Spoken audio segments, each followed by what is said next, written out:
Donald Trump and his most devoted supporters, the bosses of big tech, Meta, Microsoft, Google and company, together at one table. Thank you for your great leadership and for bringing this group together.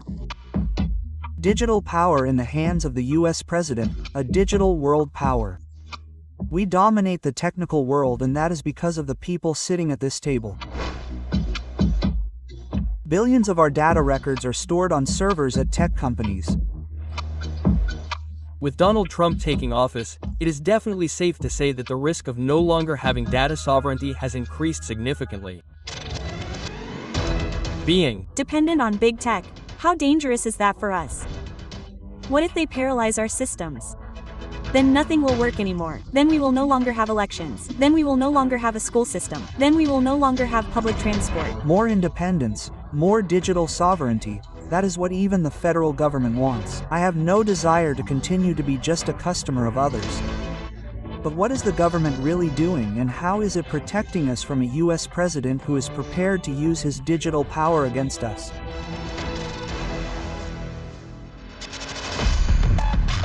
Washington, early September.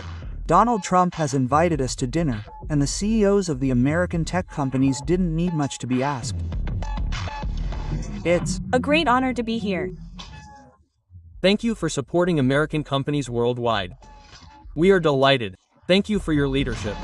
Everyone here is worth billions and is powerful. First and foremost, Google, Microsoft, Apple and tenants. They not only dominate our everyday lives online, they also have a powerful tool at their disposal. And now you are submitting to a president who is systematically attacking US democracy. But what does that mean for us? Yes, a lot. Donald Trump has a dangerous weapon against us through these corporations, their systems and our data. This doesn't sound exaggerated when we consider how much these corporations already control our everyday lives today. When we send emails at home or share photos with friends, when we pay at the supermarket. The checkouts of many supermarkets run on the systems of US corporations. When we want to book a doctor's appointment online or buy bus and train tickets, the train displays on the platform.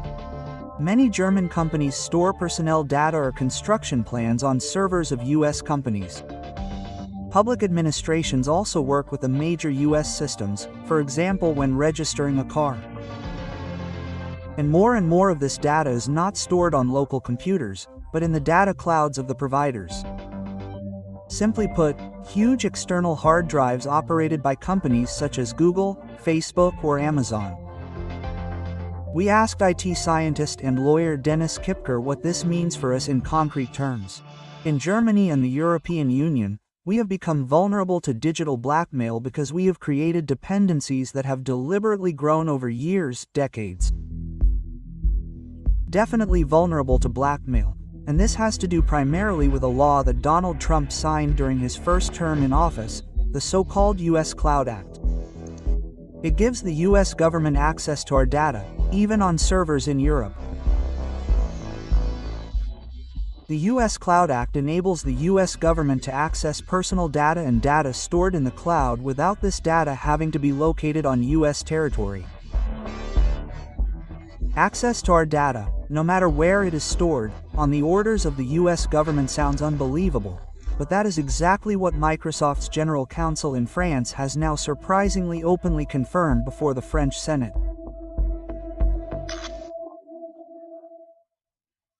Can you guarantee under oath before our committee that the data of French citizens will never be passed on to foreign authorities without the express consent of the French authorities?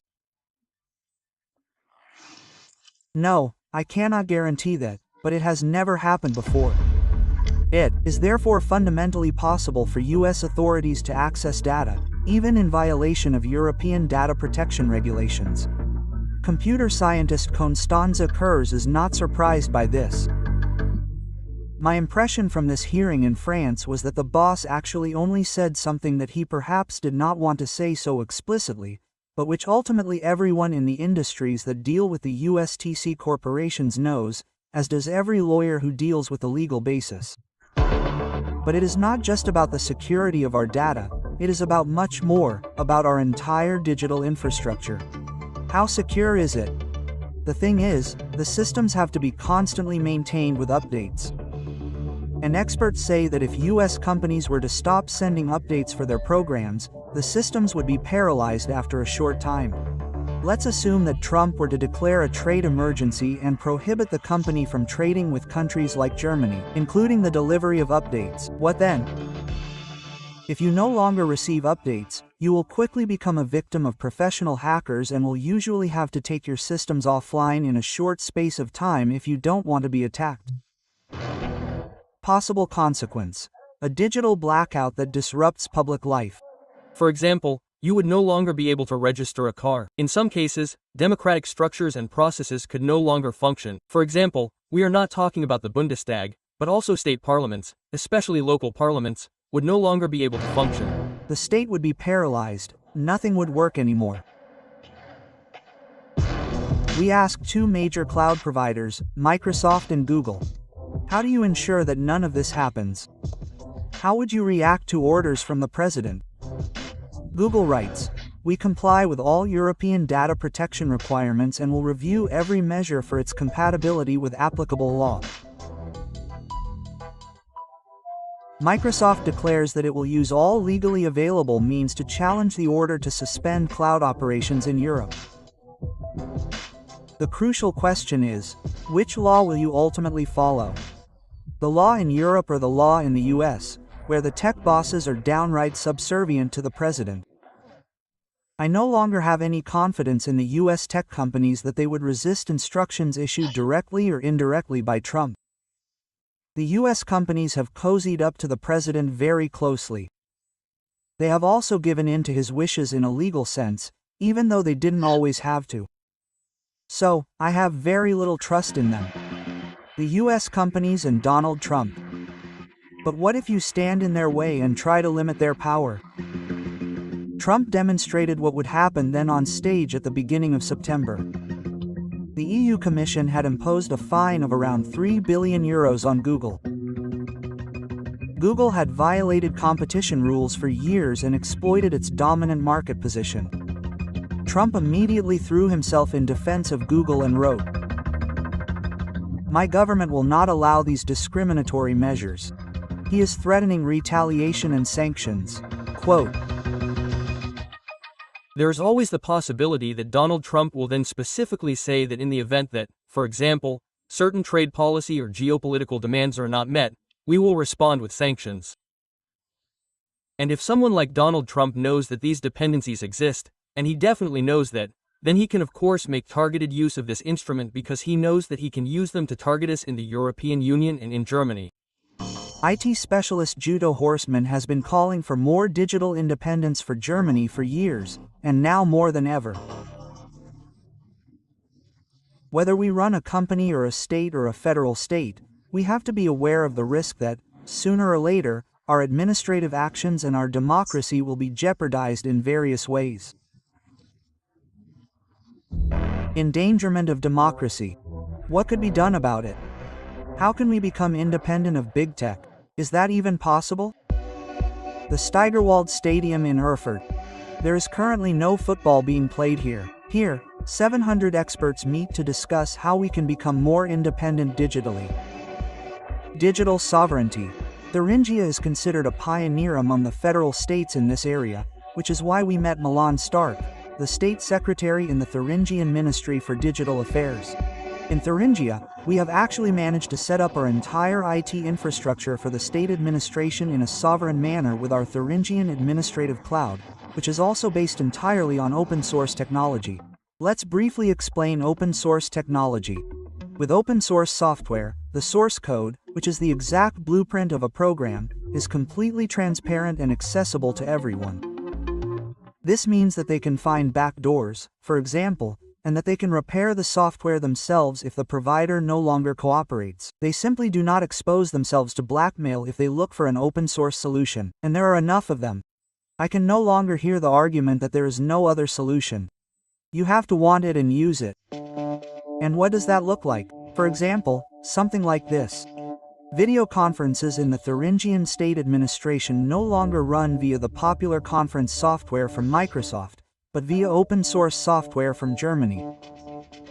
And this is where the heart of the whole thing lies, underground and sealed off like a high-security wing. Milan Stark and the director of the State Computer Center show us the servers. At some point, all Thuringian administrations are to be connected to this central cloud in order to be more digitally independent and to counteract their dependency on US corporations and their president. The geopolitical situation is what it is, and we have to be prepared on our part. That means we are thinking about 2030. We are thinking about 2035. And that is where we are focusing.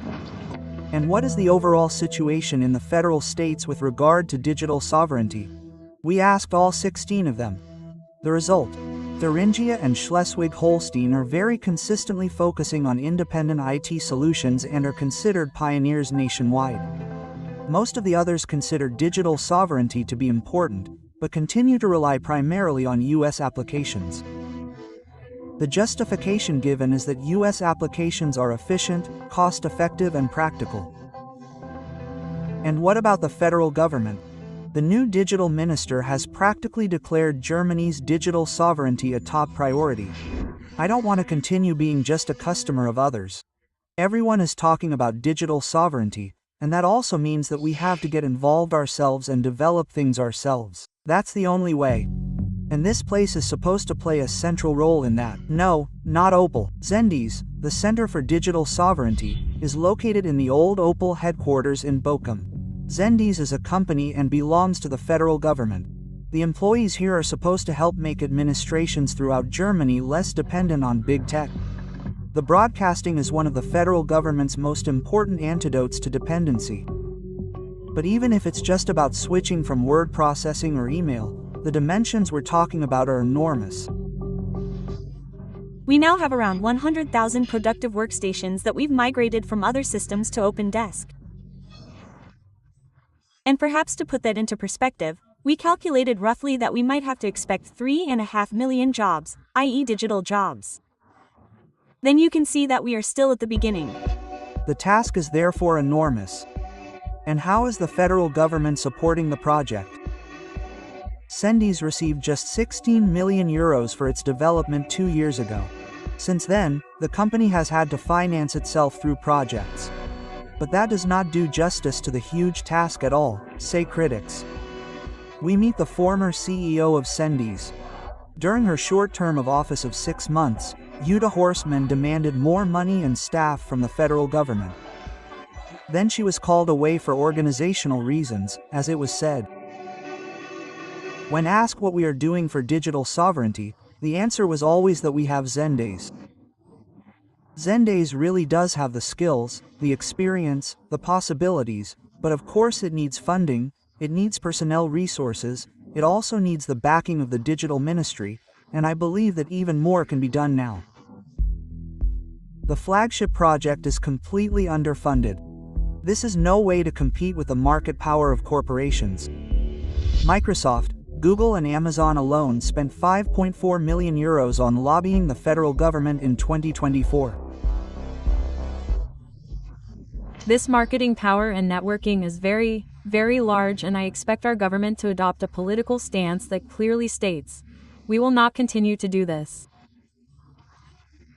And even if you throw another round of golf here, I want to buy a solution that is digitally sovereign. Germany is a long way from achieving digital sovereignty. All experts agree on that. And this gives Donald Trump a huge means of exerting pressure to create a threatening atmosphere and assert his interests. No one doubts that he would be prepared to do so.